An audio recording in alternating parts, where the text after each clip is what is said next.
Hello, नमस्कार साथियों। स्वागत है आप सभी का नॉलेज मंत्रा के ऑनलाइन प्लेटफॉर्म पर।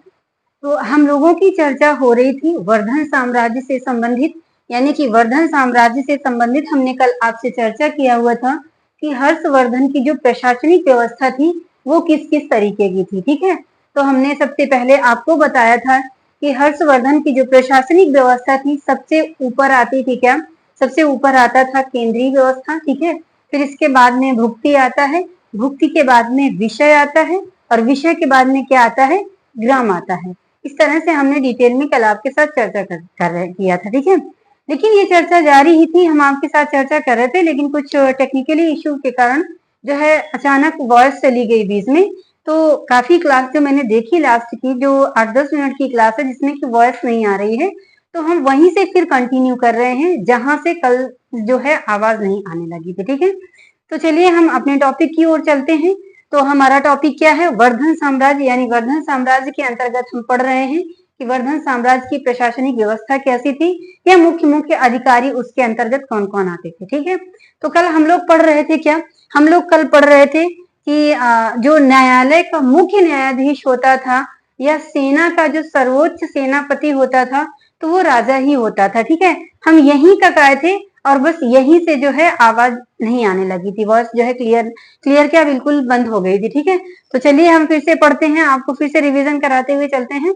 तो जो न्यायालय के अगर मुख्य न्यायाधीश की बात करते हैं तो न्यायालय का मुख्य न्यायाधीश कौन होता था, तो वो भी सम्राट ही होता था। और अगर सेनापति की बात करें कि जो सेना का मुख्य सेनापति कौन होता था, तो वो भी कौन होता था, सम्राट ही होता था।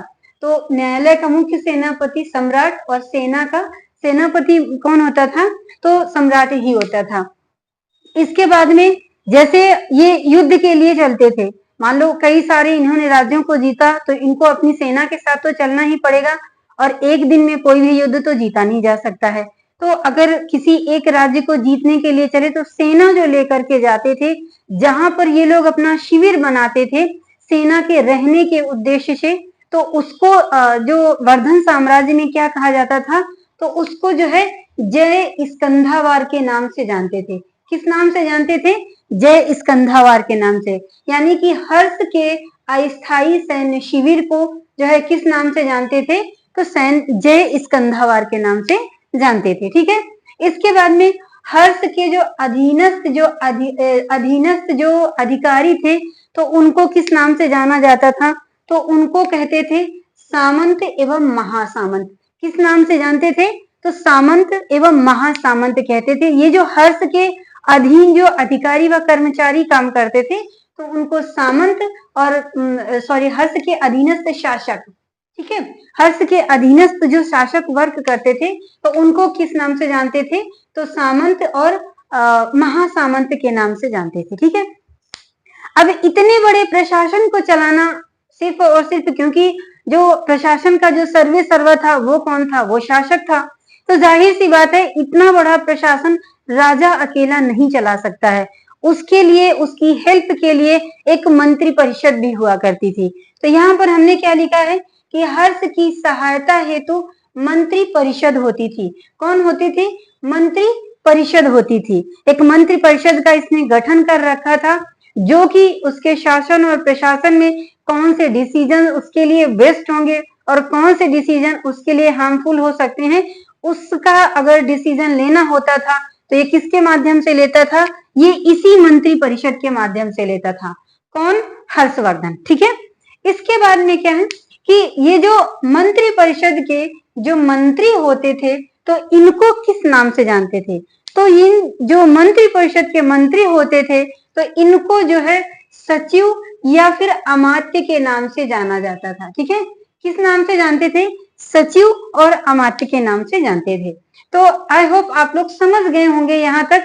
इसी उसमें यानी कि इस मंत्री परिषद के अंतर्गत जो सबसे विशिष्ट सदस्य होता था, सबसे बड़ा यानी कि सबसे उच्च पद प्राप्त जो व्यक्ति होता था, तो जो विशिष्ट सदस्य होता था तो उसको किस नाम से जानते थे, तो उसको कुमारामात्य के नाम से जानते थे। तो ये इस तरह से थे, इसकी मंत्री परिषद से संबंधित जो इंपॉर्टेंट बातें थी जो एग्जाम के पॉइंट ऑफ व्यू से इम्पोर्टेंट है, वो हमने आपके साथ डिस्कस किया।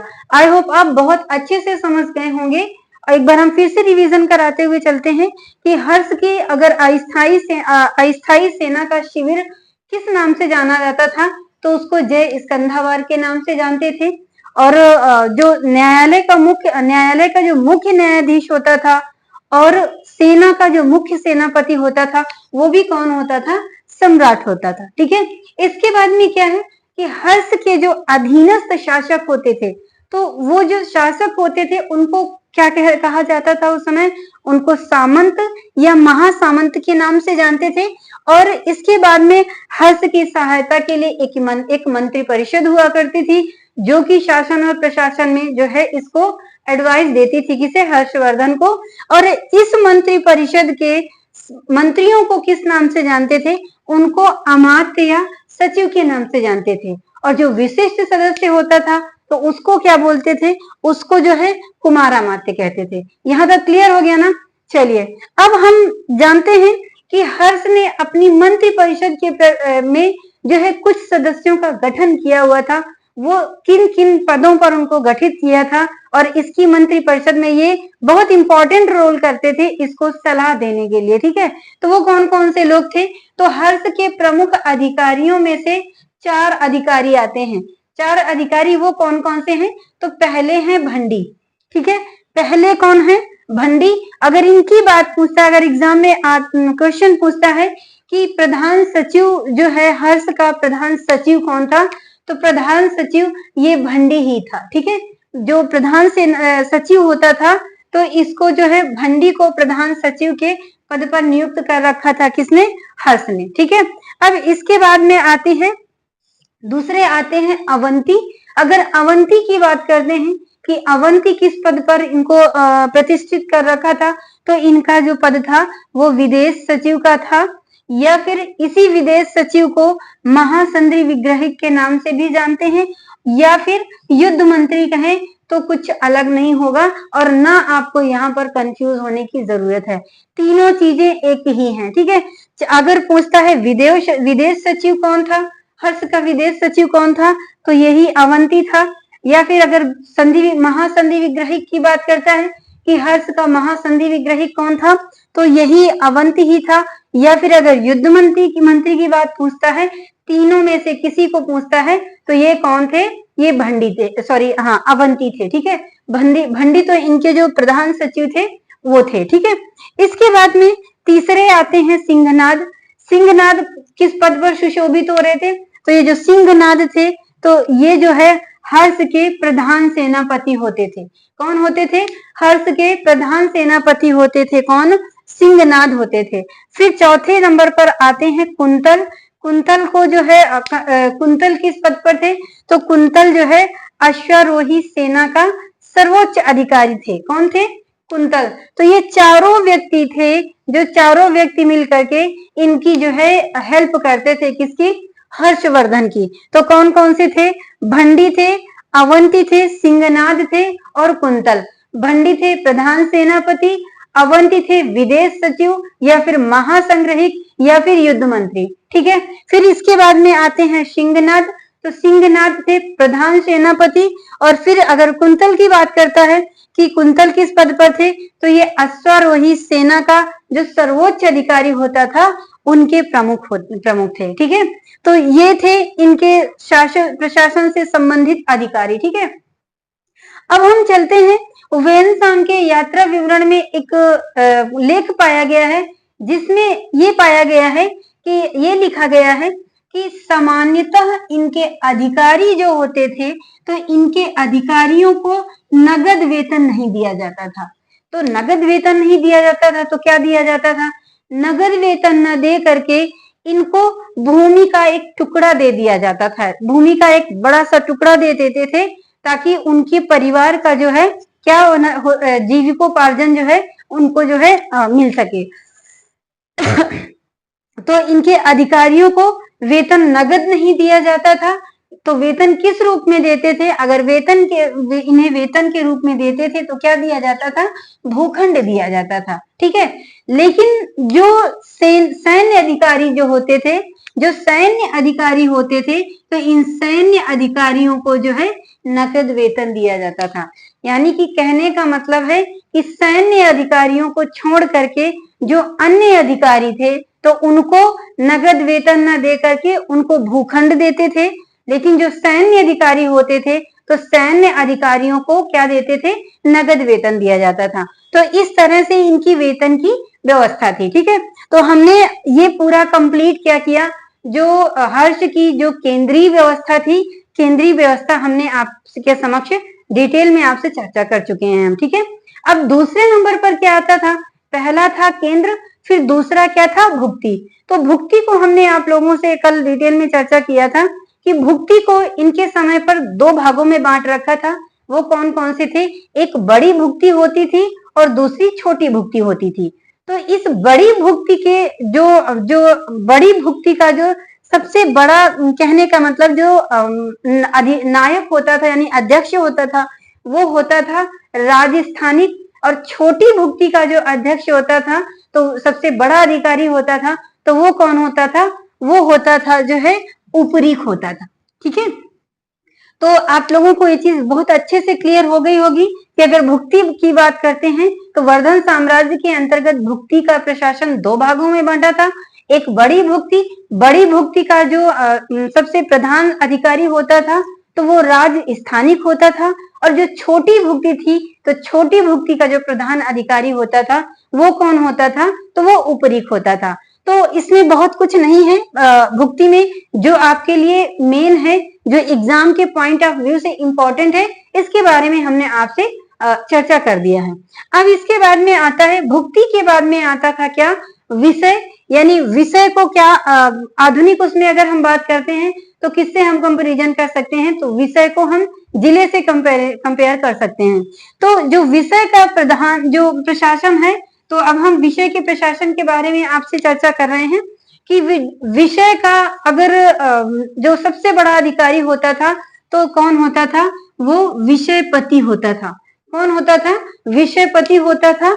और इसी विषयपति यानी कि इस जिले का जो कार्यालय होता था, यानी कि विषय प्रशासन का जो कार्यालय होता था तो उसको किस नाम से जानते थे, तो उसको अधिकरण के नाम से जानते थे। यानी कि कोई भी काम होते थे, ऑफिस अगर इनकी होती थी तो वो कौन सी थी, अधिकरण उसको कहते थे। ठीक है, तो हमने क्या जाना विषय प्रशासन के अंतर्गत कि विषय का प्रमुख कौन था, तो विषय का प्रमुख होता था विषयपति, और विषय की कार्यालय को क्या बोलते थे, तो विषय के कार्यालय को बोलते थे अधिकरण। ठीक है, अब इस विषय का यानी कि इस जिले का रिकॉर्ड रखने वाला जो है अधिकारी होता था वो कौन सा होता था, तो वो होता था पुस्तपाल होता था। यानी कि विषय का प्रशासन यानी जिले का प्रशासन जो आय व्यय का विवरण होता था, राजस्व से संबंधित यानी कि बहुत सारी बातें होती थी, तो इनका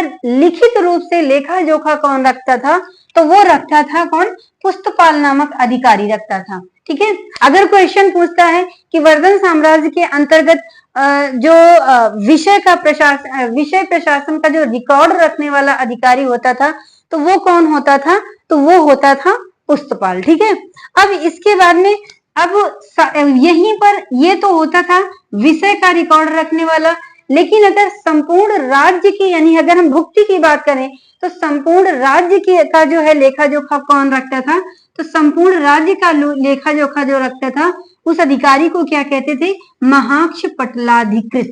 क्या कहते थे, महाक्ष पटलाधिकृत। ठीक है, क्लियर हो गया ना। विषय का जो लेखा जोखा रखता था उसको पुस्तपाल, लेकिन संपूर्ण राज्य का लेखा जोखा रखने वाले अधिकारी को महाक्ष पटलाधिकृत बोलते थे। ठीक है, अब इस महाक्ष पटलाधिकृत का जो ये अधिकारी है यानी संपूर्ण राज्य का जो अधिकारी है, इसका विवरण कहाँ पर मिला है, तो है एक है मधुबन और दूसरा है बांसखेड़ा। मधुबन मैंने बताया था आपको, मधुबन लेक कहाँ पर है, तो ये यूपी के मऊ जिले में है, और बांसखेड़ा शाहजहांपुर में है। ठीक है, तो इसका अगर इसी महापटलाधिकृत अधिकारी की अगर बात करता है कि वर्धन साम्राज्य में महापटलाधिकृत अधिकारी का विवरण कहाँ पर दिया गया है, तो मऊ लेक और जो मधुबन लेक, और दूसरा कौन सा है, दूसरा है बांसखेड़ा लेक। यहाँ पर जो है इस अधिकारी के बारे में जो है क्या किया गया है, वर्णन किया गया है। तो ये थी विषय से संबंधित जो महत्वपूर्ण चीजें थी, मुख्य अधिकारी थे, इसके बारे में चर्चा किया हमने। अब इसके बाद में आता है, विषय के बाद में आता है क्या, ग्राम प्रशासन। अब इस ग्राम प्रशासन के अंतर्गत हम जानेंगे क्या कि अगर वर्धन साम्राज्य के अंतर्गत जो सबसे छोटी इकाई होती थी तो वो कौन सी होती थी, वो यही ग्राम ही होती थी। कौन होती थी, ये ग्राम ही होती थी। और इसके प्रधान को किस नाम से जानते थे, प्रधान इसके यानी कि ग्राम प्रशासन के प्रधान अधिकारी को किस नाम से जानते थे, तो उसका नाम होता था ग्राम महत्तर। क्या होता था, ग्राम महत्तर। देखिए विषयपति, जो विषय का अधिकारी होता था तो वो कौन होता था, विषयपति होता था। और जो ग्राम का अधिकारी होता था वो कौन होता था, तो वो होता था ग्राम महत्तर। ठीक है। वहीं पर अगर हम भुक्ति की बात करते हैं तो भुक्ति को हमने दो पार्ट्स में डिवाइड किया हुआ था, बड़ी भुक्ति और छोटी भुक्ति। बड़ी भुक्ति का अधिकारी कौन होता था, राजस्थानिक होता था। वहीं पर अगर हम छोटी भुक्ति के अधिकारी की बात करते हैं तो वो कौन सा होता था, तो वो होता था उपरिक। ठीक है। इस तरीके से आप अगर कंपैरिजन करते हुए चलेंगे तो सारी एक एक चीजें आपको क्लियर होने वाली हैं। तो अगर हम बात करते हैं, हम कहां पर थे कि इस ग्राम प्रशासन के प्रधान अधिकारी को किस नाम से जानते थे, तो वो उसको जो है ग्राम महत्तर के नाम से जानते थे। ये ग्राम महत्तर ऐसा व्यक्ति था जो कि ग्राम प्रशासन का सर्वोच्च अधिकारी के नाम से जाना जाता था। ठीक है। अब इसके बाद में गांव के अभिलेखों को सुरक्षित रखने वाला जो अधिकारी होता था उसको क्या बोलते थे, तो बहुत कुछ अंतर नहीं है विषय के शासन के अधिकारी में, विषय के प्रशासन का लेखा जोखा रखने में और ग्राम प्रशासन का लेखा जोखा रखने में। यहाँ पर हमने क्या पढ़ा था कि विषय का प्रशासन रखने वाला अधिकारी महाक्षपटलाधिकृत होता था। वहीं पर अगर हम ग्राम के अधिकारी की बात करते हैं कि ग्राम के अधिकार, जो ग्राम का अधिकारी होता था कौन, जो कि ग्राम के अभिलेखों को सुरक्षित रखता था, तो वो कौन होता था, ग्रामाक्ष पटलिक। कौन होता था, ग्रामाक्ष पटलिक होता था। ये क्या करता था, यानी कि गांव में बहुत सारी, जैसे कोई आपसी गांव में झगड़ा हो गया तो उस झगड़े को निपटाने के लिए पंचायत द्वारा, तो उसका भी एक रिकॉर्ड ये लोग रखते थे। तो ये कौन होते थे, तो ये ग्रामाक्ष पटलिक होता था। ठीक है। आई होप क्लियर हो गया होगा। आप कंपैरिजन करके पढ़ेंगे तो सारी चीजें क्लियर हो जाएंगी। इसके बाद में ये जो ब्यौरे रखता था, तो क्या अकेले रखता था, अकेले नहीं रखता था। इसकी हेल्प के लिए, किसके, ग्रामाक्ष पटलिक के हेल्प के लिए जो है कौन होता था, कर्णिक नामक अधिकारी होता था, जो कि इसके लेखा जोखा रखने में जो है बहुत इंपॉर्टेंट रोल प्ले करता था। तो वो कौन होता था, कर्णिक नामक अधिकारी होता था। ठीक है। इसके बाद में एक अधिकारी का नाम देखने के लिए और मिलता है, एक होता है सर्वपल्ली पति अधिकारी। क्या है, सर्वपल्ली पति अधिकारी। तो इसका ये कौन अधिकारी होता था, तो सभी गांवों का अधिकारी होता था। कौन होता था, सभी गांवों का। यानी कि कहने का मतलब है कि वर्धन साम्राज्य के अंतर्गत जितने भी गांव आते थे, इन सारे गांवों का विवरण रखने वाला अधिकारी कौन होता था, तो ये सर्वपल्ली अधिकारी होता था। ठीक है। तो ग्राम में हम 3 अधिकारी हमें मिले, कौन कौन से, पहला ग्राम महत्तर, दूसरा ग्रामाक्ष पटलिक, और तीसरा कौन सा, इसकी हेल्प के लिए ये कर्णिक नामक अधिकारी हुआ। और समस्त जितने भी ग्राम थे इसके साम्राज्य के अंतर्गत, उसका अधिकारी, सबसे बड़ा अधिकारी कौन होता था, तो सर्वपल्ली पति अधिकारी होता था। तो ये था बच्चों वर्धन साम्राज्य की जो प्रशासनिक व्यवस्था थी, इसके बारे में हम आपसे डिटेल में चर्चा कर चुके हैं। अब आज के बाद जो वर्धन साम्राज्य है वो समाप्त हुआ। ठीक है। अब नेक्स्ट डे हम नए चैप्टर के साथ आपके समक्ष उपस्थित होंगे। और लेकिन जाने के पहले आपसे ये जरूर कहेंगे कि अगर आप हमारे चैनल पर पहली बार हैं तो प्लीज हमारे चैनल को लाइक करें, शेयर करें, सब्सक्राइब करें और लोगों से ज्यादा लोगों के साथ शेयर करें। ठीक है। ताकि अगर आप शेयर करते हैं तो अगर एक जो भी मतलब जो भी है हमारी ऊर्जा है, तो वो हम अपने इसके द्वारा आपके एक शेयर से हम और ऊर्जान्वित होते रहते हैं। ठीक है, तो कल नए चैप्टर के साथ आपके समक्ष उपस्थित होते हैं। आज के लिए इतना ही, तब तक के लिए धन्यवाद।